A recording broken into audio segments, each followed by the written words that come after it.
Bonjour les amis, Marc Maillot encore avec vous pour traiter un sujet que nous avons déjà traité plus longuement dans le passé, mais qui mériterait un petit résumé. Il s'agit bien sûr du mariage.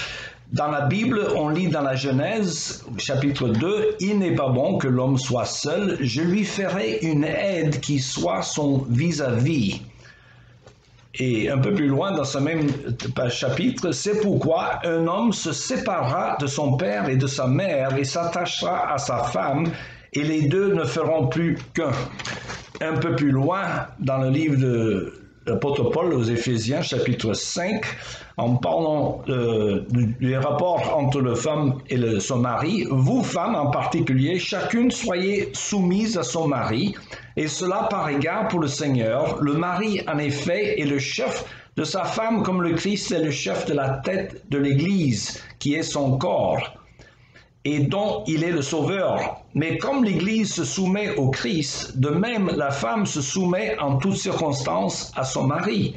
Quant à vous, Marie, que chacun de vous aime sa femme comme le Christ a aimé l'Église. Il a donné sa vie pour elle afin de la rendre digne de Dieu, après l'avoir purifiée par sa parole, comme par le bain nuptial.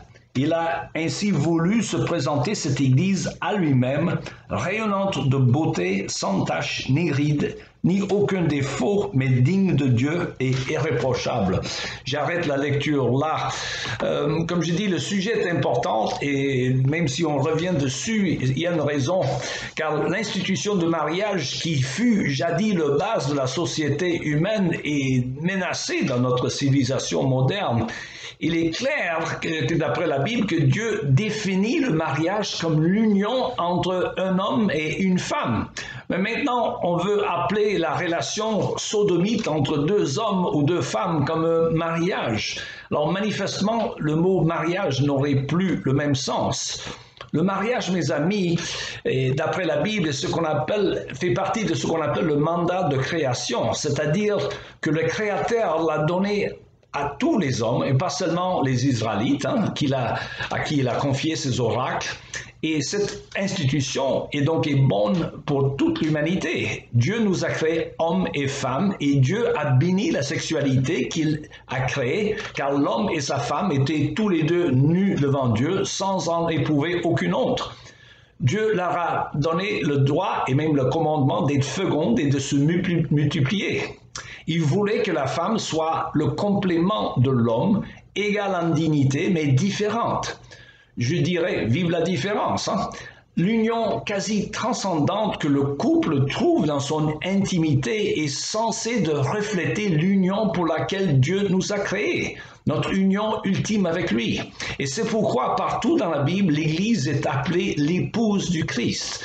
Elle est censée se soumettre dans son amour à son époux bienveillant afin qu'il y ait des fruits de cette union.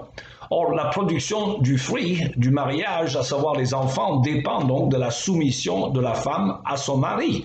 Alors, un mot sur ce mot devenu presque obscène de nos jours, c'est le mot soumission, qui provoque des ricanements, et même chez certains chrétiens, hélas. J'ai fait l'expérience une fois à un mariage où dès que le prédicateur a appelé la femme à la soumission, tout le monde s'est mis à rigoler. Et les gens ne savaient pas de quoi il s'agissait. Sachez que cela ne veut pas dire que la femme est créée pour être le souffre-douleur de son mari, comme d'aucuns l'ont compris. Cela est exclu par le but même du mariage, qui est, selon la Bible, la sanctification du couple. Or, un homme qui abuse sa femme, au lieu de l'aimer, comme le Christ a aimé l'Église et s'est sacrifié pour elle, il n'est pas sanctifié ainsi. Il vaudrait mieux qu'une femme battue ou abusée dénonce celui qui l'abuse ou la trompe, dénonce à l'Église ou même à la police, pour que le coupable en ait honte et qu'il soit amené à la repentance. Cela pourrait contribuer à sa sanctification. Non, la soumission de la femme à son mari est parallèle à la soumission du Christ à Dieu, le Père, en ce qu'elle est offerte volontairement. En contrepartie, le mari est appelé à aimer sa femme et la servir comme le Christ a servi l'Église, afin de, et voilà c'est la préposition qui introduit le but, afin de la rendre digne de Dieu, comme nous venons de lire. Ainsi, pour le mari comme pour la femme, le but, c'est la croissance spirituelle ou la sanctification, si vous voulez. Et de même que la femme est appelée à se soumettre à son mari dans le mariage, les hommes sont appelés à se soumettre à Dieu. Notez bien que la soumission est dans le contexte du mariage seulement. Mais si la femme, par exemple, est patronne d'une entreprise et qu'elle embauche son mari comme employé, c'est lui qui doit alors se soumettre à la patronne sur son lieu de travail.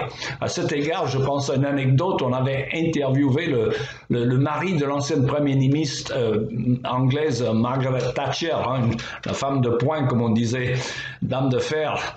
Et on a demandé à M. Thatcher, qui est un homme très, très effacé, qui porte le pantalon dans votre famille? Et M. Thatcher a répondu, il dit, c'est moi. Il dit, c'est moi qui le repasse aussi. Vous voyez, bien comprise, la Bible entière n'est qu'une affaire, mes amis, de faire part de mariage. L'histoire de toute la Bible pourrait se résumer à ce que Dieu envoie son Fils sur la terre pour y chercher son épouse. Or, son épouse, c'est nous, les chrétiens. C'est ce qui est dit dans l'évangile selon Matthieu, au chapitre 22. Il en est du royaume des cieux comme d'un père qui organisait des noces pour son fils. Alors, le devoir de l'épouse, c'est de s'embellir pour les grands jours de noces.